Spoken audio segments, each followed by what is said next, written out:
민주주의는 어둠 속에 죽는다. 민주주의는 어둠 속에서 죽는다. Democracy dies in darkness. 이게 워싱턴 포스트의 유명한 슬로건입니다. 지금 이재명 정권 또 그리고 입법부를 장악하고 있는 민주당은 대한민국의 민주주의를 숨쉬지 못하게 만들고 있습니다. 오늘 정보통신망법이 오늘부터 발효되기 시작했습니다. 저도 사실 이 자리에 오기까지 오늘 이야기하는데 혹시 내가 말하는 것이 정보통신망법에 저촉이 되지 않을까. 국회의원 신분인 저도 우려를 하는 판에 일반 국민들, 일반 시민들은 또 어떻겠습니까? 그렇지 않아도 지금 이 정권은 소위 곳곳에서 입틀막을 시도를 하고 있습니다. 입을 틀어막는 시도가 곳곳에서 벌어지고 있는데 단적인 예로 최근에 있었던 배재고등학교 사태입니다. 그것과 관련해서 가자 스타벅스 가자 이 문제를 제가 잠깐만 설명을 해드리겠습니다. 이 발언이 이 응원가가 잘못됐다고 해서 배재고등학교 야구 부원들을 6개월 출전 정지를 시켰죠. 그런데 가만히 따지고 보면 여러분 가자 스타벅스 가자 또 그 옆에서 탱크데이라는 발언이 들렸다고 하는데 이것이 5.18을 모욕한다고 대법원에서 확정 판결이 났습니까? 여러분? 가자 스타벅스 가자 이것이 5.18을 모욕한다고 누가 판정을 내렸죠? 저는 한 번도 들어본 적이 없습니다. 한 개별 기업에서 홍보 관련해서 벌어진 일입니다. 그러나 스타벅스라는 이 개별 기업의 이름이 5.18을 모욕한다고 어느 누구도 확정 판결을 하지 않았습니다. 그럼에도 불구하고 위원회는 배재고등학교 야구부원들에게 6개월간 출전 금지를 시켰는데 심지어 이 학생들에게 5.18을 모욕할 생각이 있었느냐 질문을 하거나 소명할 기회도 주지 않은 것으로 알고 있습니다.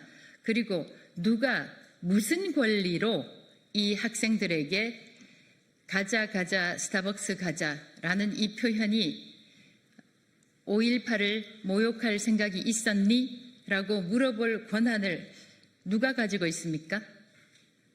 단지 응원을 하면서 그 표현을 했던 것뿐인데 탱크데이라고 발언한 것도 있었다고 하지만 누가 어떤 권리로 이 학생들에게 너는 또 당신은 5.18을 모욕할 생각이 있었니? 라고 물어볼 권리가 있습니까? 그리고 그 학생들은 답변할 의무가 있습니까? 어떤 범죄가 발생했고 어떤 확정적인 범죄가 있어서 그 학생들을 6개월 출전 금지시켰습니까? 정보통신망법 발효가 되기도 전에 있었던 일입니다. 이제 이 정권은 말 그대로 합법적으로 사람들의 입을 틀어막으려고 하고 있습니다. 법이 발효도 되기 전에 입을 틀어막으려고 시도한 정권인데 법이 발효가 되면 어떻겠습니까?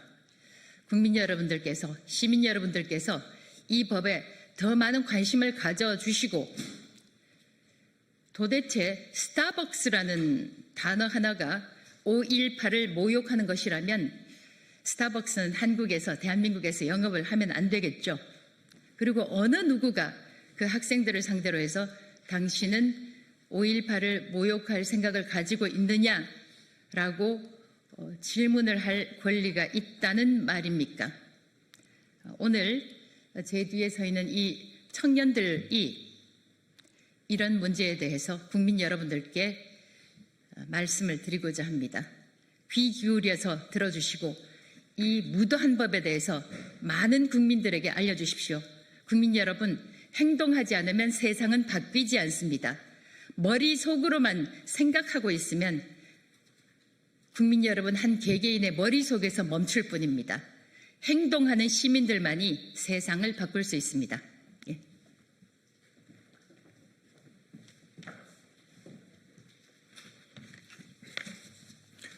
예, 안녕하십니까. 표현의 자유 수호 청년연대와 자유아시아 변호사연대 대표 김자훈 미국 변호사입니다. 오늘 저는 이번 정보통신망법 개정안의 가장 본질적인 문제, 즉 유럽 DSA를 모본으로 한 디지털 검열 구조에 대해 말씀드리고자 합니다. DSA는 Digital Services Act의 약자입니다. 이번 개정안은 단순히 몇몇 악성 게시물이나 허위 정보를 규제하는 법이 아닙니다. 이 법의 핵심은 국가가 직접 모든 게시물을 삭제하는 것이 아니라 국가가 규제의 틀을 만들고 플랫폼이 삭제와 차단을 집행하며 사실확인단체와 분쟁조정기구가 그 과정에 참여하는 구조를 만든다는 데 있습니다. 바로 이것이 유럽연합의 Digital Services Act, 즉 DSA식 규제 모델입니다. 겉으로는 자율규제라고 말합니다. 그러나 실제로는 플랫폼이 법적 위험을 피하기 위해 스스로 더 많이 지우고 더 빨리 차단하고 더 넓게 계정을 제한하게 되는 구조입니다. 국가는 우리가 삭제한 것이 아니다 라고 말할 수 있고 플랫폼은 법적 리스크 때문에 어쩔 수 없었다고 말할 수 있습니다. 사실확인단체는 전문적 판단이라고 말할 것입니다. 그러나 국민이 경험하는 결과는 하나입니다. 게시물은 삭제되고 계정은 제한되며 수익은 차단되고 정치적 반대 의견은 온라인 공론장에서 밀려납니다. 이 문제는 대한민국만의 문제가 아닙니다. 자유아시아 변호사연대와 함께 활동하는 아시아 각국의 변호사들과 학자들도 이 법이 표현의 자유와 민주주의에 미칠 영향에 대해 깊은 우려를 표하고 있습니다. 실제로 필리핀, 네팔, 인도네시아의 법률가와 시민사회 지도자들은 이미 대한민국 시민들과 청년들을 지지하는 연대 성명을 보내왔습니다. 이 법이 대한민국에서 정착되면 아시아 각국 정부가 허위 정보 대응과 온라인 안전이라는 명분으로 유사한 디지털 검열 구조를 도입하는 위험한 선례가 될 수 있기 때문입니다. 이것은 전통적인 검열보다 더 위험할 수 있습니다. 검열의 책임자가 분명하지 않기 때문입니다. 국가, 플랫폼, 사실확인단체, 분쟁조정기구가 각각 일부 역할만 담당하지만 그 전체 구조는 국민의 표현을 위축시키는 하나의 검열체계로 작동할 수 있습니다. 특히 허위조작 정보라는 개념은 정치적 논쟁과 권력 비판의 영역에서 매우 위험합니다. 권력자에 대한 의혹 제기, 정부 정책에 대한 비판, 풍자와 시민적 문제 제기는 처음부터 완전한 증거를 갖추고 이루어지는 경우만 있는 것이 아닙니다. 많은 진실은 시민의 문제 제기와 공개 토론을 통해 드러납니다. 그런데 이 법이 시행되면 국민은 먼저 묻게 됩니다. 이 말이 진실인가가 아니라 이 말을 해도 안전한가? 바로 그 순간 표현의 자유는 무너집니다. 대한민국은 정부가 허락한 말만 하는 나라가 되어서는 안 됩니다. 국민은 권력을 비판할 자유가 있고 의혹을 제기할 자유가 있으며 반대할 자유가 있습니다. 이번 정보통신망법 개정안은 즉각 유예되고 재개정되어야 합니다. 우리는 대한민국의 온라인 공론장이 감시와 신고와 삭제의 장이 아니라 자유로운 토론의 장으로 남을 수 있도록 끝까지 싸우겠습니다. 감사합니다.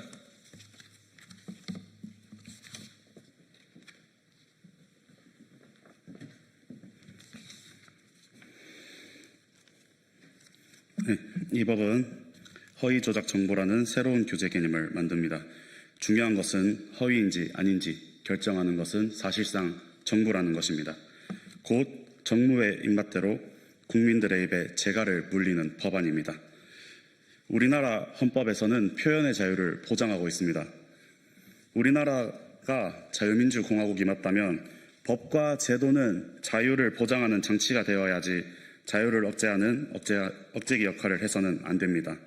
또한 정치적 논쟁, 정책 비판, 의혹 제기, 사회적 쟁점에서는 무엇이 허위이고 무엇이 조작인지 쉽게 단정하기 어렵다는 점입니다. 특히 권력자에 대한 의혹 제기나 정부 정책 비판은 시간이 지나면서 사실관계가 밝혀지는 경우가 많습니다. 그런데 초기 단계부터 허위 조작 정보라는 낙인이 찍히면 시민들은 말하기 전에 스스로를 검열하게 됩니다. 국민들이 의심을 가진다면 국가가 증명해 보이면 됩니다. 국민들이 음모론을 가진다면 국가가 해소시켜주면 됩니다. 의심까지 못하게 만드는 이러한 악법으로 국민들의 표현의 자유를 정부가 세운 잣대로 판단하고 심판하게 된다면 다음은 국민들의 어떠한 자유를 빼앗아갈 것입니까? 감사합니다.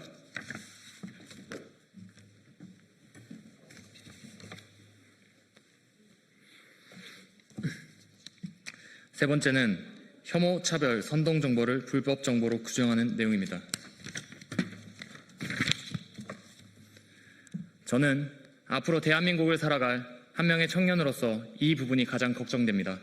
폭력을 선동하거나 범죄를 부추기는 것은 당연히 막아야 합니다. 하지만 이 법안은 그보다 더 넓은 영역까지 규제할 수 있다는 점에서 우려가 됩니다. 법안에는 증오심을 심각하게 조장한다, 인간의 존엄성을 현저히 훼손한다는 표현이 들어 있습니다. 그런데 이 기준은 너무 모호합니다. 무엇이 비판이고 무엇이 혐오인지 누가 결정하는가? 최근 배재교 학생의 사례만 보더라도 정치 및 언론계가 나서서 비판의 결과 6개월 출전 정지가 되며 아이들의 미래는 사라졌습니다. 모 방송인과는 다르게 너무나도 이중적이고 모호한 기준의 사회적 질타였습니다. 종교에 대한 신념을 말하는 것도, 성과 가족에 대한 가치관을 이야기하는 것도, 교육정책을 비판하는 것도 누군가는 혐오라고 느낄 수 있습니다. 이렇게 기준이 불명확하면 가장 먼저 입을 닫게 되는 것은 바로 저희와 같은 청년들입니다. 사회에 첫 발을 내딛는 청년들은 원래도 눈치를 많이 봅니다. 취업도 걱정해야 하고 인간관계도 신경 써야 하고 SNS에 글 하나 올리는 것조차 조심스러운 시대를 살고 있습니다. 그런데 여기에 혹시 이 말도 문제가 되는 건 아닐까라는 두려움까지 더해진다면 청년들은 더 이상 자신의 생각을 말하기보다 침묵하는 것을 선택하게 될 것입니다. 하지만 대한민국의 미래는 침묵하는 청년이 아니라 자유롭게 질문하고 토론하는 청년만이 만들어갑니다. 민주주의는 모두가 같은 생각을 하는 사회가 아닙니다. 생각이 다르더라도 자유롭게 말하고 서로 토론하며 더 나은 답을 찾아가는 사회입니다. 오늘 내가 동의하지 않는 사람의 말이 막힐 수도 있습니다. 하지만 내일은 바로 우리 청년들의 목소리가 같은 이유로 막힐 수도 있습니다.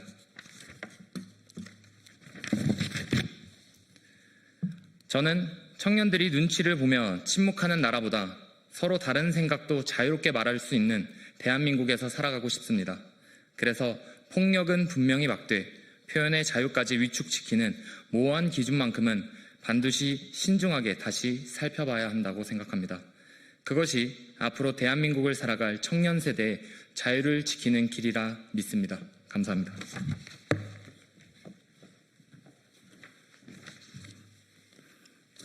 네 번째는 최대 5배 가중 손해배상에 대한 내용입니다. 이 내용은 불법 정보 또는 허위 조작 정보 유통에 대해 인정 손해액의 최대 5배까지 가중 손해배상 책임을 지을 수 있게 합니다. 문제는 이 조항이 권력에 대한 비판과 공익적 의혹 제기까지 위축시킬 수 있다는 점입니다. 특히 청년들에게 이 문제는 결코 가볍지 않습니다. 우리는 학교에서 정의와 공정을 배웠고 이제 막 사회에 나와 그것을 실천하려 하고 있습니다. 그런 청년이 공공기관의 예산 낭비 의혹이나 행정 문제를 지적했다가 표현의 일부가 부정확했다는 이유로 거액의 소송에 직면한다면 어떻게 되겠습니까? 어떤 청년들이 그 위험을 감수하며 사회가 올바르게 돌아가는지 지켜보려 하겠습니까? 청년이 침묵하는 사회는 결코 발전할 수 없습니다. 그리고 이것은 비단 청년들만의 문제가 아닙니다. 시민활동가, 언론인, 평범한 시민 누구든 최대 5배 손해배상의 위험 앞에서는 자유롭게 목소리를 내기 어렵습니다. 표현의 자유는 형사처벌로만 위축되는 것이 아닙니다. 감당하기 어려운 경제적 위험만으로도 시민들의 입은 충분히 닫힐 수 있습니다. 허위 정보는 반드시 규제되어야 합니다. 그러나 시민의 정당한 감시와 비판까지 함께 얼어붙게 해서는 안 됩니다. 감사합니다.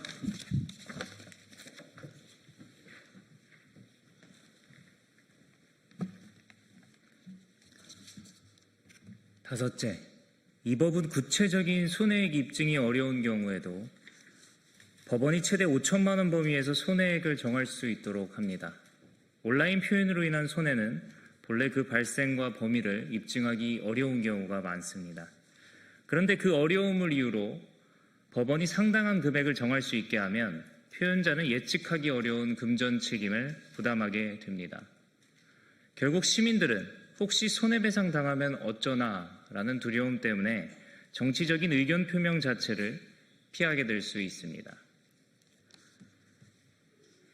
이로 인해 표현의 자유가 심각하게 제한받을 수 있습니다. 특히 이 조항의 무게는 청년들에게 결코 가볍지 않습니다.